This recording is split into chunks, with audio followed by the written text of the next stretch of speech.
milhões de alunos. Para já vamos às declarações do Ministro da Educação, que garante que não há falta de professores e que os casos conhecidos são pontuais em certas partes do território. Em entrevista à CNN, Fernando Alexandre admite dificuldades em identificar o número de alunos sem aulas, mas promete que essa realidade vai mudar. Diz que a criação da Agência de Gestão do Sistema Educativo vai agregar todas as informações sobre turmas e professores e gerar dados fidedignos. E junta-se a nós, nesta hora, a Cristina Mota, da Missão Escola Pública. Muito bom dia, Cristina. Obrigada por se juntar a nós. Gostava precisamente de pegar nestas declarações do Ministro da Educação, numa entrevista que foi feita ontem à CNN, em que diz que os dados do Ministério da Educação não são confiáveis. Em primeiro, pergunto-lhe como é que olha naturalmente para estas palavras e, de facto, quando é que vamos ter dados concretos e o que é que representam, sobretudo no arranque do ano letivo, mais uma vez, com falta de professores. Bom dia, Joana. Quero agradecer desde já o convite.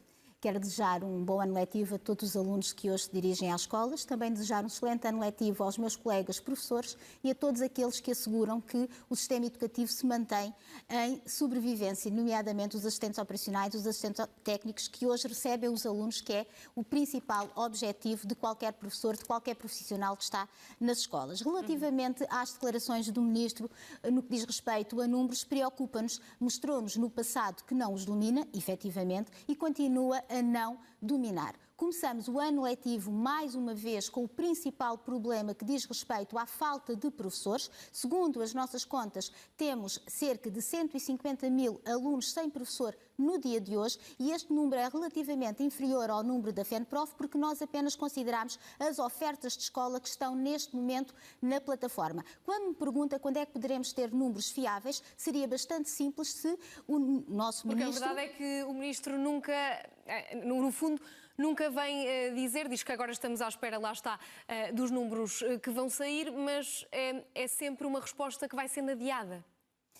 É verdade, mas seria bastante simples se nós tivéssemos transparência, se os números fossem divulgados, por exemplo, juntamente com o número de horários que nós temos a concurso, nós tivéssemos, desde logo, por exemplo, o número de alunos que comporta cada horário e nós sabemos que o Ministro tem estes dados, porque estes dados são facultados pelos diretores quando, portanto, fazem o pedido de horário na plataforma. Também a questão se o horário está ou não a ser assegurado na escola também é uma indicação que consta e que o Ministro ontem disse na entrevista que existem horários que estão nessas condições. Ele tem os dados, é só uma questão de os divulgar. Mas, Joana, eu queria hoje frisar o seguinte: mais grave do que o Ministro apresentar números incorretos e fê-lo mais uma vez no dia de ontem, quando diz que cerca de 98% a 99% das nossas escolas terão todos os professores assegurados. Ora, não sei se a sociedade tem noção de que números estamos a falar. Nós estamos a falar de 5.400 escolas, contando com o pré-escolar, cerca de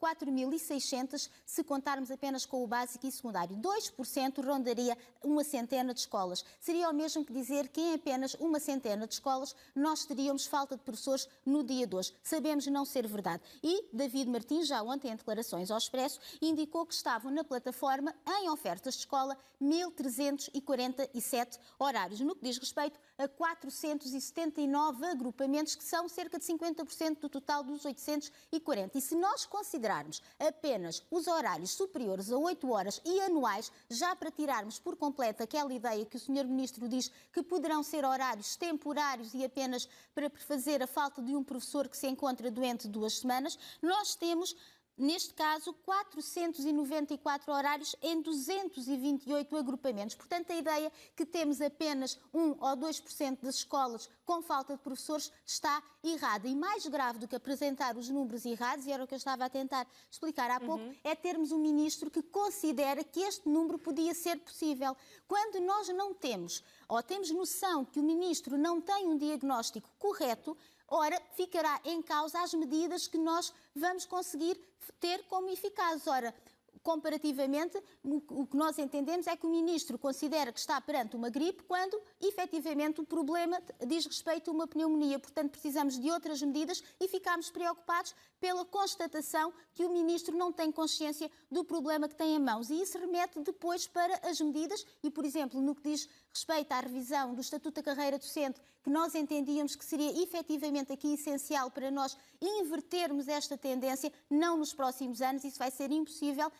nos próximos anos precisamos de medidas imediatas, mas a médio e longo prazo precisamos de cativar professores para a profissão. E é a revisão que vai efetivamente criar... E é um apelo, Cristina, que já tem sido bastante vinculado ao longo dos últimos anos.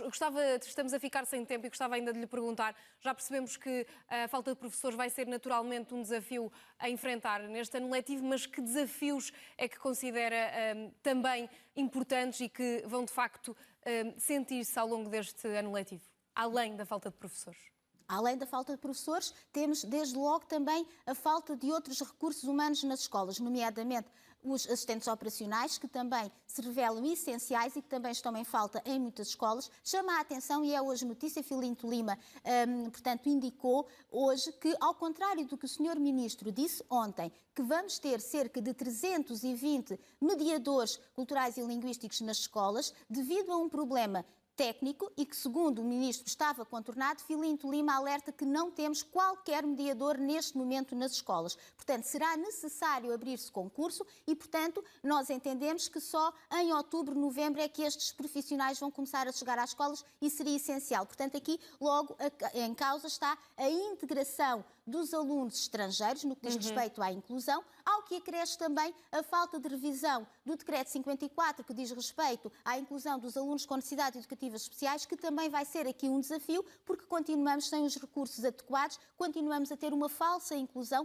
que na prática depois não se verifica e que traz também aqui um problema acrescido às escolas para dar resposta, portanto, a todas estas questões. Também no que diz respeito a recursos humanos não profissionalizados em ensino, também se revela efetivamente aqui um problema. Porquê? Porque os professores do sistema, os professores que têm o saber acumulado, que poderiam efetivamente dar algum apoio a estes colegas que chegam agora à escola, colegas que não têm condições para fazer a profissionalização em serviço, porque por enquanto ela ainda não lhes foi dada, não têm tempo, não têm tempos, não têm recursos para fazer um acompanhamento, poderá também ser aqui um problema acrescido e que nós vamos ter durante todo o ano. Chama a atenção que no mês de setembro vamos ter um elevado número de reformas a entrar e também os professores que se encontram de baixa de longa duração, também é neste mês que se faz sentir a necessidade desses horários, o que nos leva a crer que no mês de setembro e outubro teremos aqui um maior número de horários a irem a concurso e que careciam, portanto, aqui de respostas. Entendemos Cristina, que será essencial, como eu disse,